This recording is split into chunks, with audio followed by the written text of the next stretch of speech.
Hi, everyone. Welcome to Finding and Funding the Right College. Just want to welcome you all to the webinar today. Just a little housekeeping.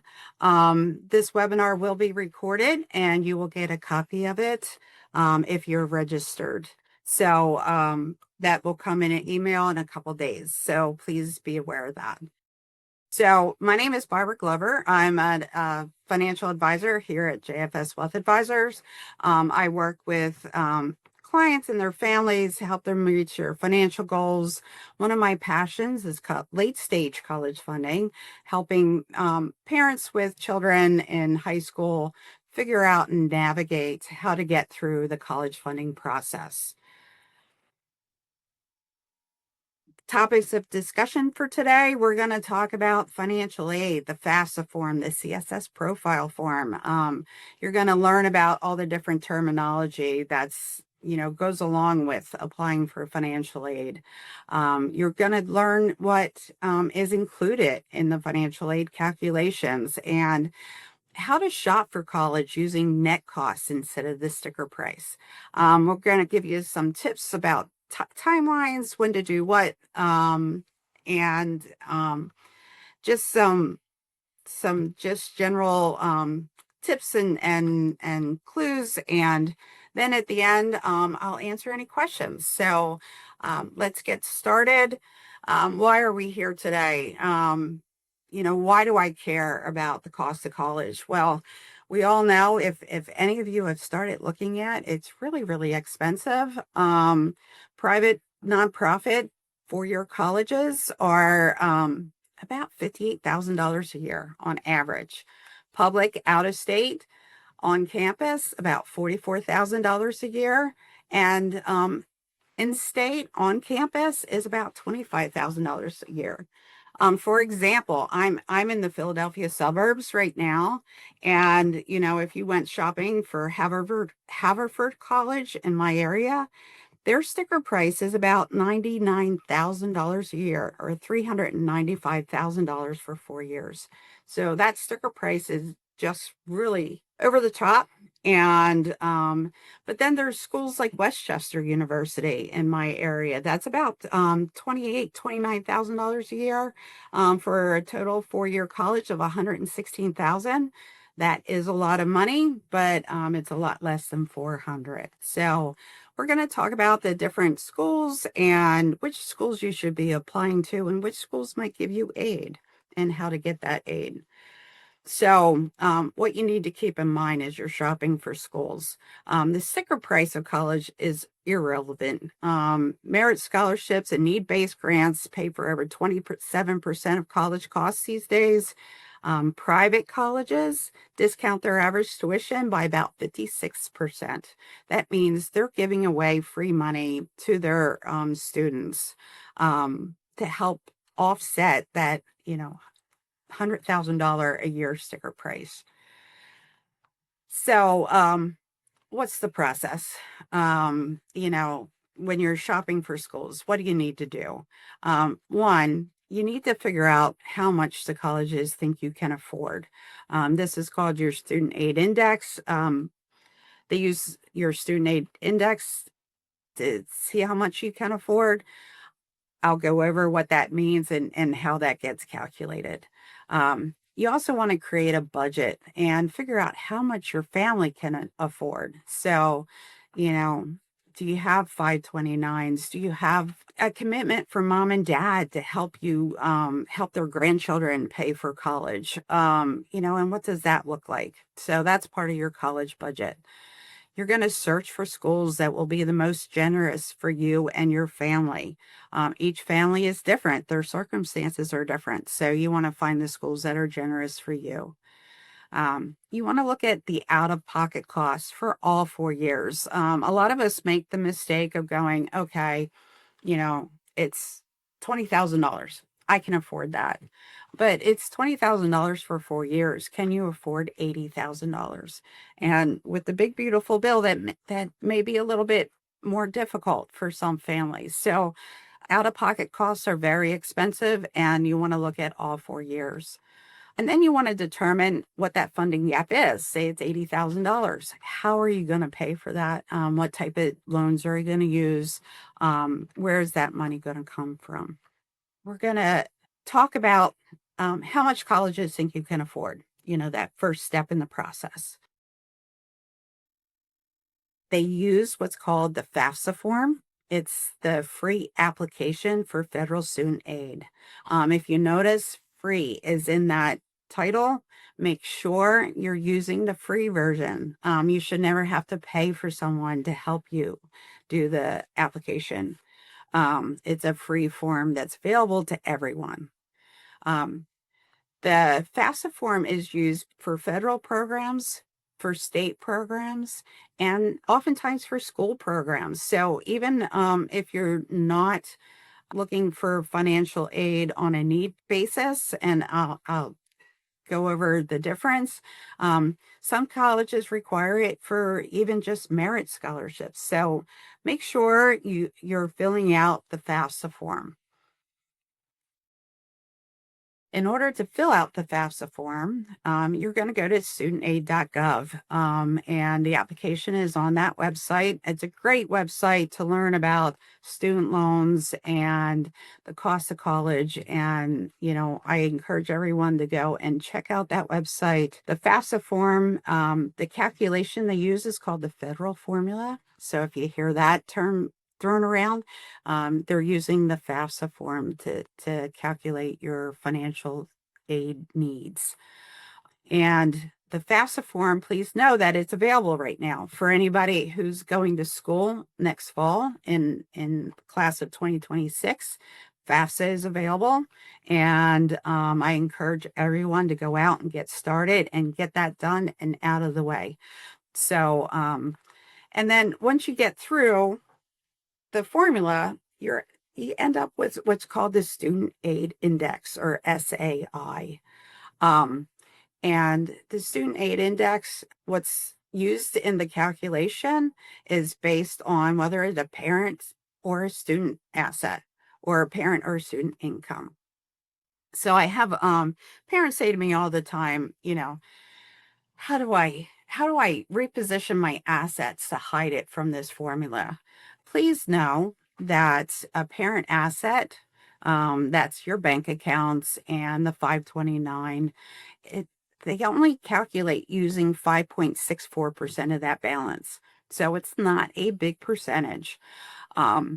Student assets, if you have something in your child's name, it counts 20% towards the formulas. So you really want to try to not be shifting assets into your student's name, because it is more heavily counted.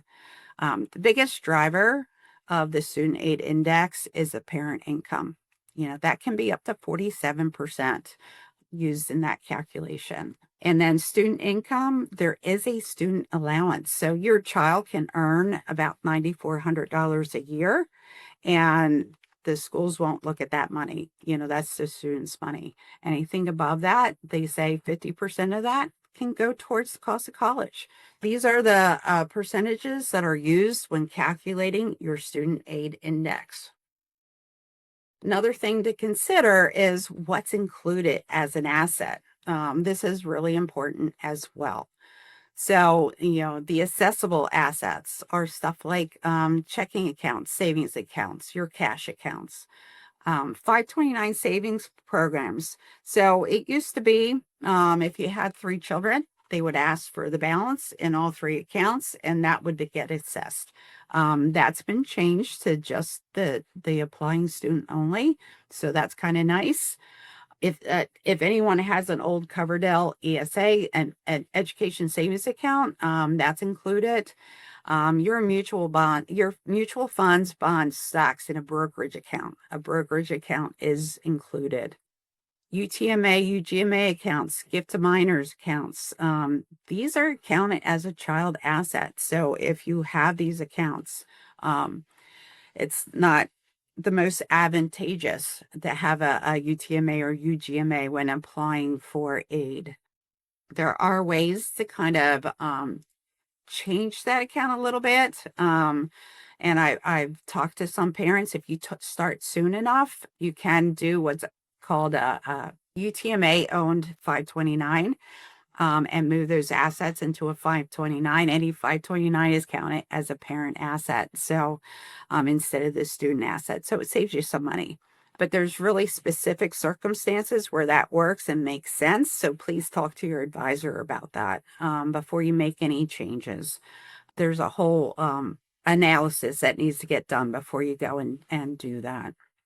If you have rental real estate or vacation property, the equity in that property is counted toward your student aid index. So when I say the equity, I mean the value of the real estate minus any loans on that property. So the equity in the rental real estate and vacation property. Your personal residence is not counted for the federal calculation.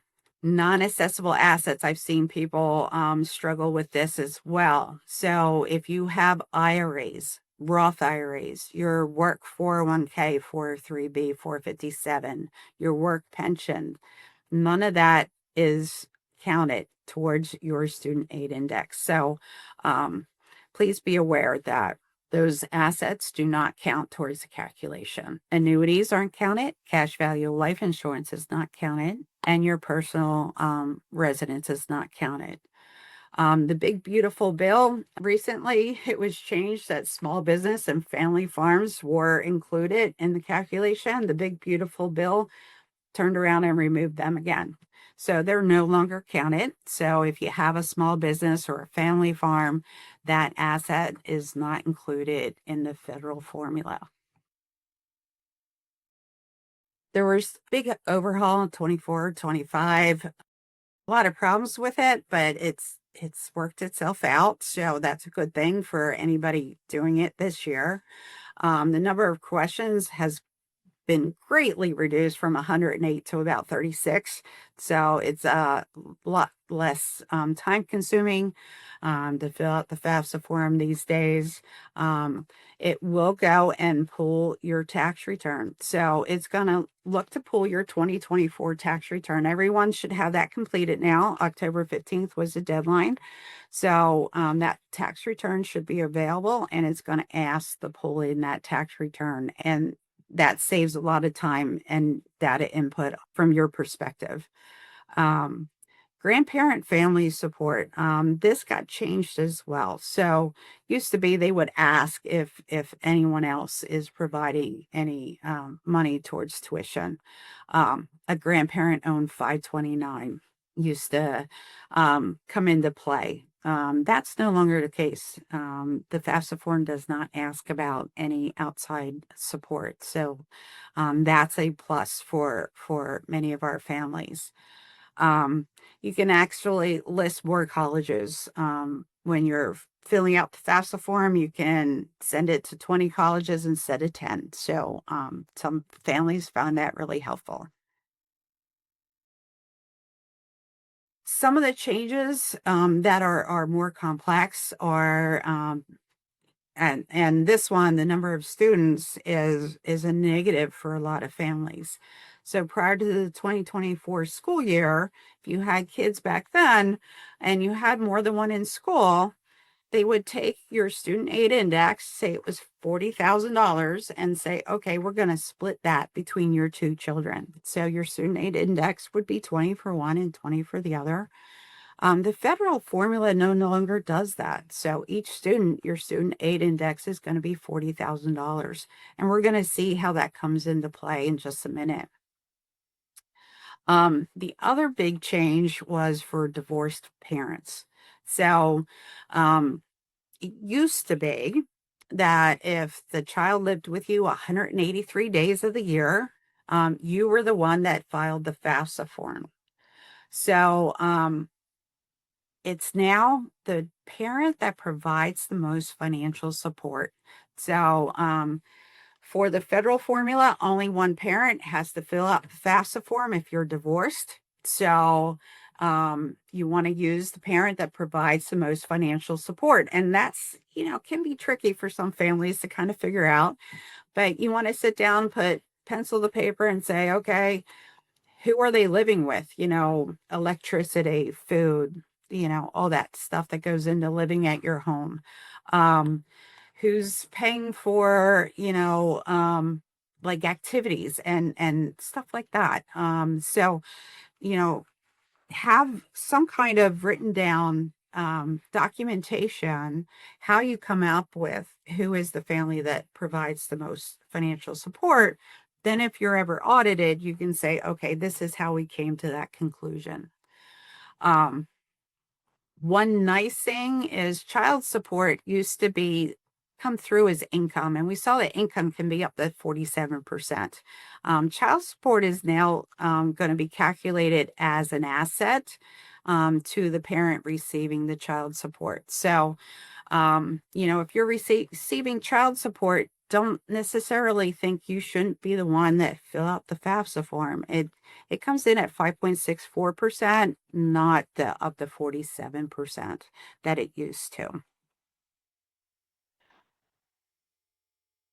Financial aid, it would be nice if it was just the FAFSA form. But there are about 300 elite colleges that use what's called the CSS profile form. So the CSS profile, if you have to fill that out, they use a method called the institutional method. You're going to need to go to collegeboard.org to fill out the profile. Again, it was available in October, so it is available for you to go out and start working on. Please know that this form is a lot more time consuming. They will ask for both parents' information if it's a divorce situation. They will ask for a lot more information, a lot more questions. They take a deeper dive into income, assets, and expenses. So please know that the CSS profile is a time consuming, but it can get you financial aid at some of these elite colleges. So it's well worth doing. Just know you need to allow some time to get that done. Difference between the two formulas. So for the federal formula, the FAFSA form, or the institutional method, the CSS profile, um, the federal formula has an asset protection allowance. So, they allow you to, they skim off some off the top of your assets. Cash mutual funds 529 balances, FAFSA is 5.64, the CSS profile is 5%. Do they include a small business farm? We know that the federal formula does not, the institutional does. The institutional also looks at non-qualified annuities. The biggest variable, one of the biggest variables is home equity. I've had parents say to me, Barbara, I have cash sitting on the sidelines. Should I pay off my mortgage? And reduce my cash balance, reduce my 5.64, because cash gets counted. It depends. It depends on where you're going to school. The institutional method, some schools do use home equities, some do not. The amount of home equity they use varies.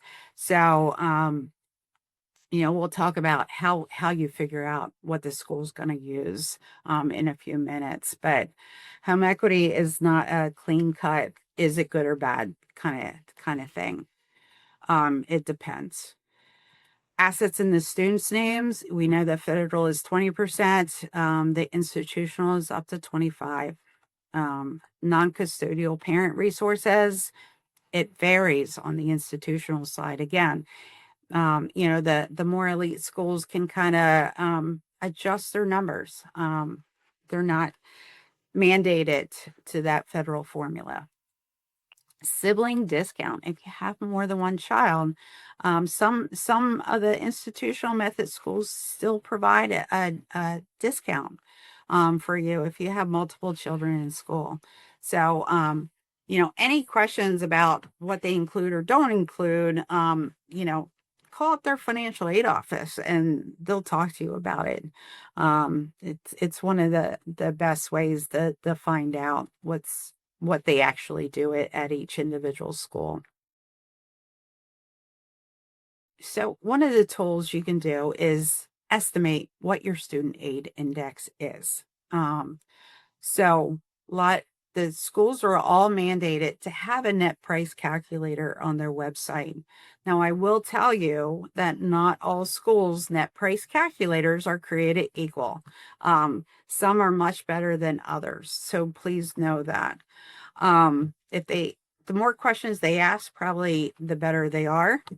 Um, the other tool you can use is the free college money report that's available on the JFS website.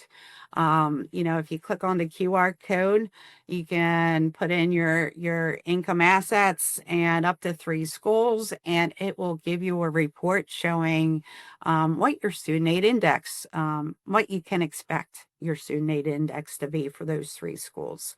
So please feel free to go out and take a look at that. I'm going to change slides. That QR code is on the next slide as well if you missed it.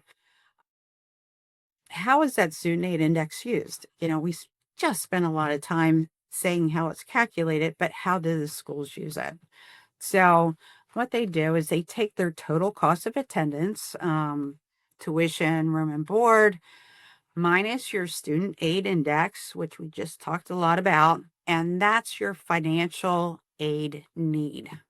All right. So, for example, if the cost of attendance is $50,000 and your student aid index is $20,000, you have $30,000 of need. On the flip side, if college is only $20,000 and your student aid index is $20,000, you have no need. So you will not get any need-based aid at that school. So again, be an educated consumer, know what your student aid index. Please feel free to use the tool on the JFS website to figure that out. Mentioned a little earlier, there's 2 types of aid. One is need-based, so that's your student aid index, calculates your need. And please know, again, you have, say, $20,000 worth of need. Not all schools will, give you that 20% of need or 100% of that number. There's schools like Penn, University of Notre Dame, Harvard. The really elite schools will give you or your student 100% of their need. If you can get in and you have financial need, they'll make sure that's met. Some schools give like 80%, but it's a starting point for the school. The other type of aid, which a lot of our clients may not qualify for any need-based aid. Mom and dad make a lot of money. You're not going to qualify for any need-based aid. Then you want to look at schools that offer merit-based aid. So a lot of schools offer that. A couple examples on the screen, Alabama, Case Western, Baylor. You can look at schools like that. So when you go shopping, what type of family are you? Do you have a really good student? Are you eligible for merit aid? Um, do you have a really good student and you make a lot of money? What you want to look for is, private scholarships, merit aid. You want to make sure that your child's getting really good scores on their tests, on ACT, SATs. I know a lot of schools are test optional, but a lot of schools are still using that as a basis for merit aid. So, test prep comes into play. If it costs you, $100, a couple $100 to get a tutor to increase their test scores, it can result in $10,000 a year in merit scholarships. So, $40,000 versus $400. The return on investment is pretty high on some of that tutoring. So please be aware of that. Does your student do okay in school and you make a lot of money? Again, maybe some tutoring will get their test scores up. And just go shopping for schools that are within your budget. That's the best way for that type of family. If you have a really high achieving student and you don't have a lot of assets and you don't make a lot of money, then you want to look for the schools like the University of Penn and Harvard, that are going to meet 100% of your need, because you can actually go there for a pretty low price. If you're a high merit family with high need. And then low merit student, you got a BC student, they're a great kid, but not great at school, but you have a lot of need. Again, look at those schools that meet a higher percentage of that need, and try to make sure that your assets and income are positioned so that you get the most aid. You're reducing your student aid index. So, for example, if you have money in the student's name, maybe transfer that to mom and dad. You're saving about 15% towards your aid calculation. The other thing I want to point out is, if you're looking for aid from the school, timely applications are very important. The school has a set bucket of money to give out to students for that school year. And, if you're late to the game, that well might be dry by the time you apply. So make sure you're getting your applications in on a timely manner. Your FAFSA form is filled out, and you have everything you need to get on the school's radar as early as possible. We're going to focus on the net cost. We talked about, sticker price is irrelevant. So, JFS here, we use what's called College Aid Pro is the software that we use to figure out your net cost. I have a list of schools in the Pennsylvania area. Like I said, I'm located in the Philly area. So I have some schools around here. I have some schools out near Pittsburgh. I have some out-of-state schools on this list. And I sorted it by that last column. That last column is the net cost. And that's what I want to focus on.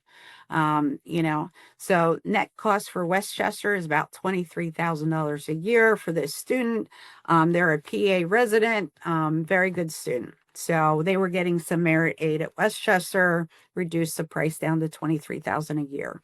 If you notice, University of Pennsylvania is second on this list. So University of Pennsylvania is $95,000, $96,000 a year, extremely expensive.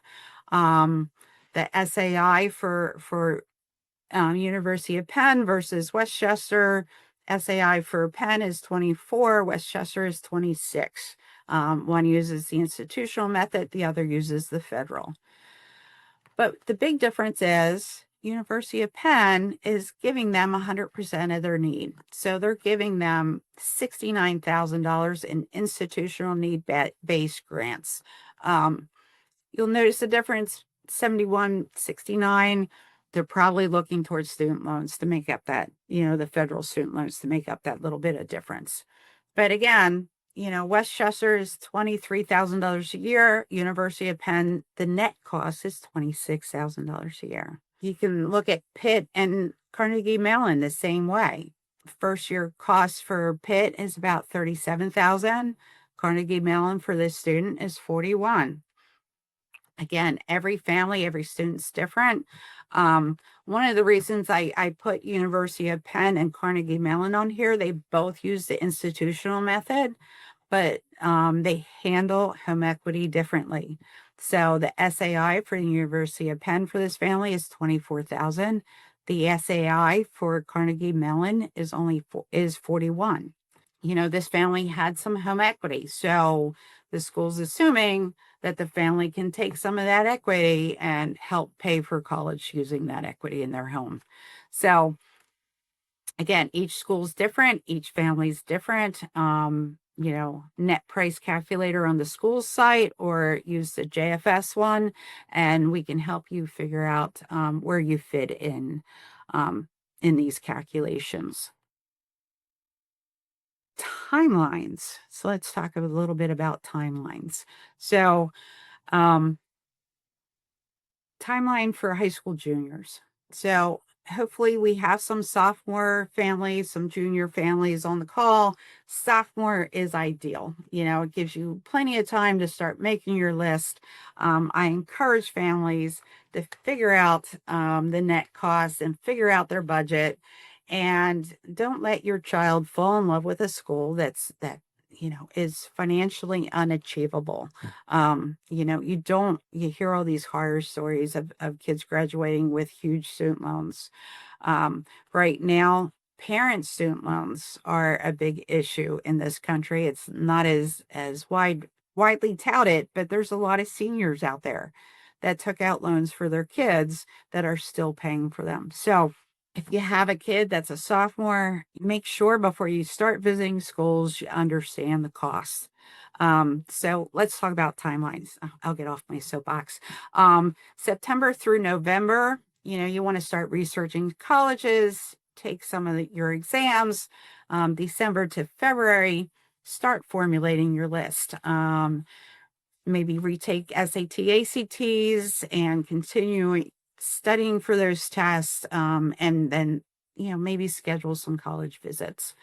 March through May, again, SAT, ACT if needed, AP exams. Gonna tell a little story about AP exams.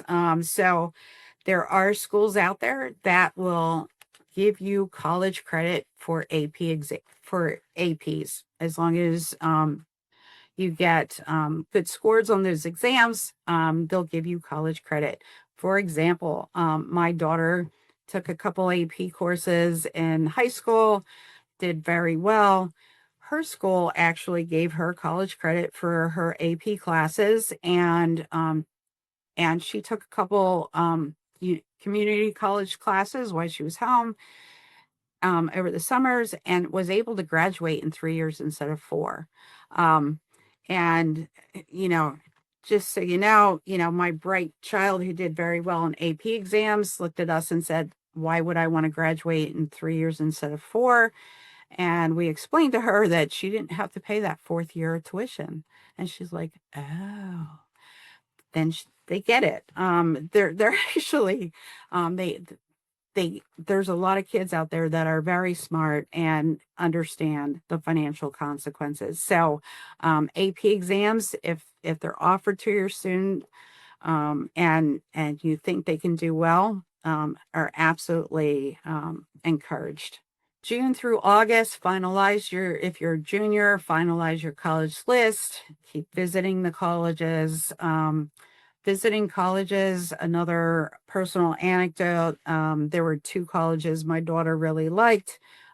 She actually did an overnight at each of them to help her figure out which was the best atmosphere for her. So schools do allow that. It's kind of neat. They get to go to classes, stay in the dorm, and it might help confirm what schools they really want to go to. The Common App opens over the summer. So, while they're off from school, it's a great time to start working on that and applying for scholarships.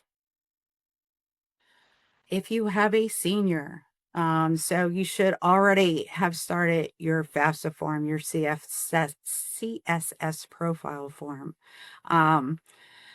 Already start making applications. So early decision versus early action. Early decisions are binding. So, they require you to go to that school if you're accepted.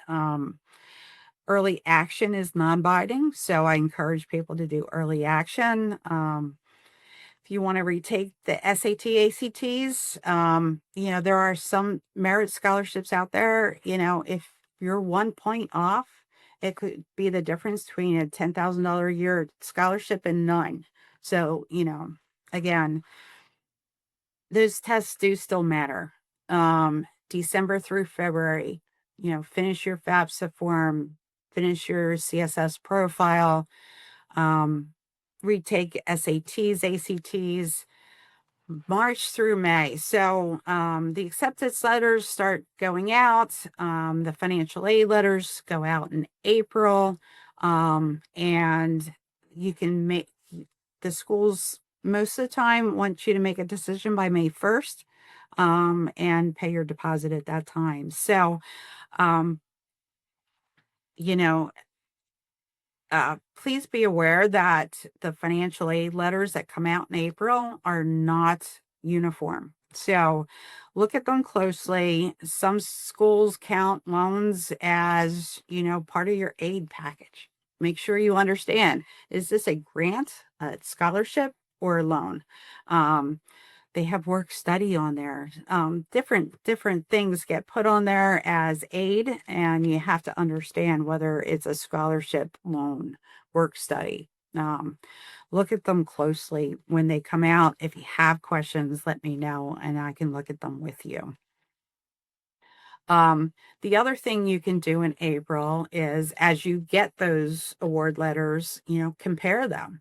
If you have two schools that you're interested in and one has offered you a really nice merit scholarship and the other one hasn't, sometimes you can go back and ask for that other school to match what you've gotten from the first school.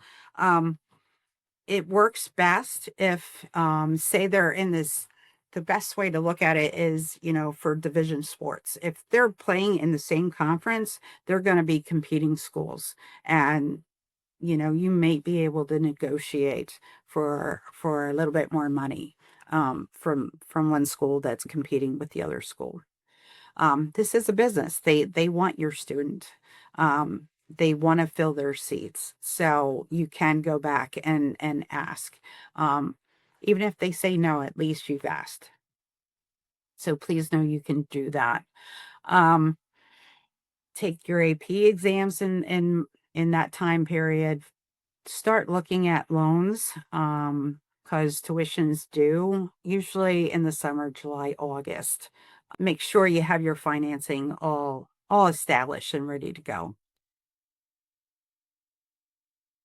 New for this year is the big beautiful bill, just got passed, has some really big impact on student loans and what you can borrow. So I'm gonna talk about that a little bit. Most of these provisions go in effect July 1st, 2026, so it will affect your student if they're starting school next year.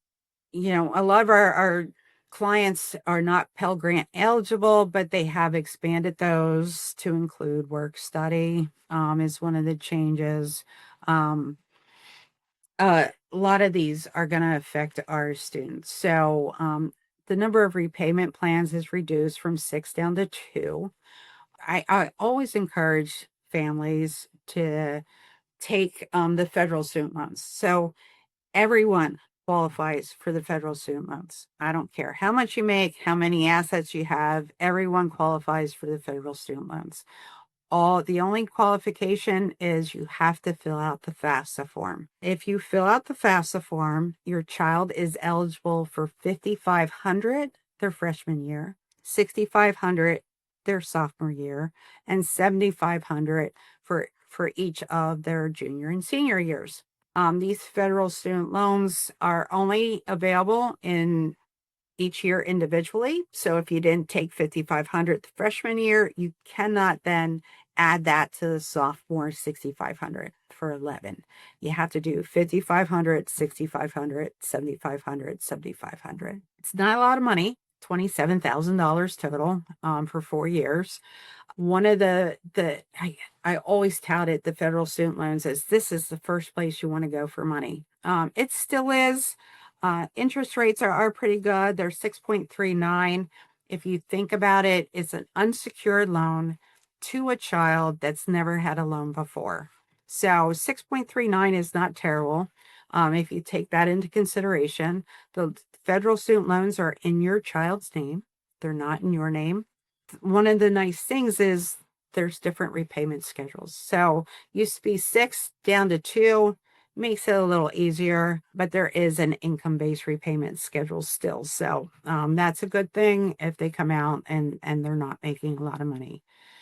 Now, the downside with the big beautiful bill is they did away with forbearance and deferment for unemployment or financial hardship. So these are for loans taken after July 1st, 2027. So it used to be if you had a financial hardship, you can, put the loan in forbearance and not, accruing interest during that time. So that's going away. Kind of a little sad about that, but, you know, it is what it is. It's more like a private loan now. Um, so just be aware of that. Effect of the big beautiful bill on parents is the Parent Plus loan. So the federal government has a loan program for parents. It's never been one of my favorites. The interest rate on the Parent Plus loans are 8.94%. But there is an origination fee of over 4%. So they're kind of expensive. So for that reason, it's never been one of my favorites. They did away with the Parent Plus loan income-based repayment. So that's going away. Parents are going to be limited to $20,000 per year per student, up to a maximum of $65,000 for each student. So it used to be parents could borrow full cost of attendance, and some parents did that. But now you have to really understand what your net cost is going to be and where that money is going to come from, because Parent Plus loans are limited to 20. Your student is limited to, the 5,500, so then you're going to the private market. And, those private markets, the repayment terms are not as advantageous, and they can be a little bit more expensive. So please understand that. If you have a child that's going to grad school, grad students used to be able to, when they apply for federal loans, they were in their names as a grad student. They're independent student at that point. It's not in their parents' name. And they could borrow the full the cost of attendance. The Grad Plus loan is going away. So that's what allowed them to borrow the full cost of attendance, is the Plus loan. So that is going away. So they're still eligible for the direct unsubsidized loans. But again, there's going to be a cap to that. So if you have a child that's thinking of going to grad school, please know that they can only borrow $20,500 a year with a lifetime borrowing of $100,000. Unless you're going to school for what's called professional, a doctor, a lawyer, a vet. Those occupations can borrow up to $50,000 a year, and their lifetime limit is $200,000.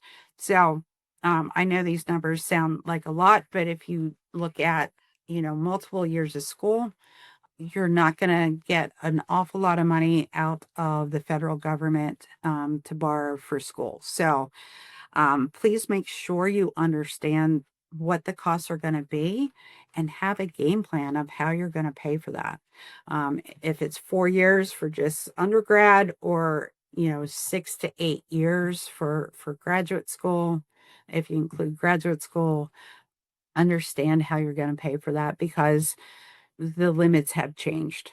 So that's going to have a big impact on anybody looking for graduate school. So I think I covered everything. And so if you have any questions, concerns, here's my contact information.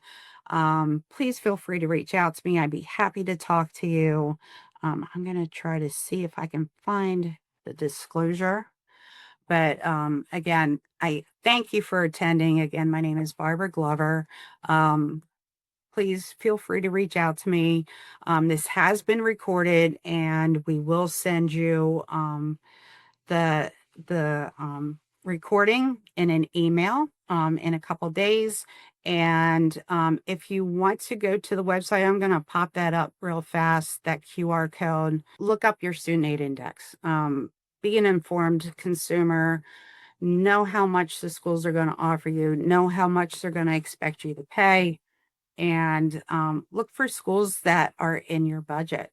There are schools out there. I've worked with families that had a list that when we looked at it went, oh my goodness, these are not within your budget. And we went and reformulated their list. Their son went to Westchester University, loves it there. His brother now attends there, and mom and dad are really happy that they can now afford to retire when they wanted to. So, and again, other things we've done is sat down with the student themselves and said, okay, here's your list, here's the net cost, and here's how much you're going to have to borrow. Do you want to go to school A or school B? And here's how much your loans are going to be. So we've had students self-select out of schools. You know, I had one student look at mom and dad and go, oh my gosh, we need to take that school off the list. It's too expensive. Mom and dad didn't have to be the heavies. I can be the heavy if you need me to. So please know that I'm available if you need help, and I'd be happy to talk to you. So I hope everyone has a great day, and good luck in your college search.